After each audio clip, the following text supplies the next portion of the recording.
Nyaka bed ni mibadhi moro nya bede. Anto I am not convinced ni mae gima jopiny dwaro. Erokamano ahinya. Nation kapok awinjo pachi kotenore kod boda madwaro tiyo gi teko mar sitima ni. Koro wabiro bedo kwa compare. Wapimo ni boda matiyo gi teko mar sitima. Sitima gi nengo mar mo. Ere mabere. Koka mano wadhi ne achiel kachiel nyaka e kaunti ma Kisii.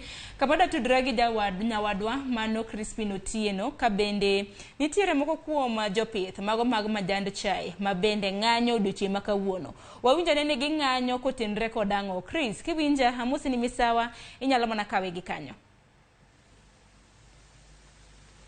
Misawa inya Sharon mana kaka iwacho no antiere gwenge ma Nyakoe mano mantiere Kitutu Chache South e county ni Kisii kama okinyi makawuono jopur ma gin jopur mar kahawa mawuok e gwenge gi ma Kitutu Chache South owuok karom gi oko mar ng'anyo kalure kod chendruok ma gisebedo ka gikalo e kaka jopur ka giwacho ni eti kuonde moko ichulo ji pesa maber machopo nyaka 133 e kila achiel mar kahawa kata kamano gwenge gi gin ichulo gi mana $7 e kilo.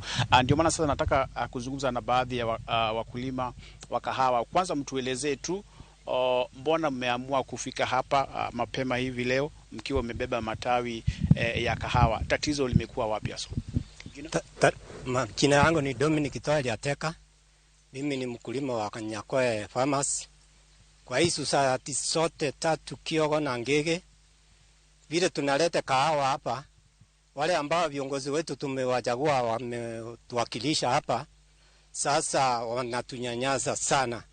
Maana yake wanatuletea $7 ndio by kilo. Society zingine zinapata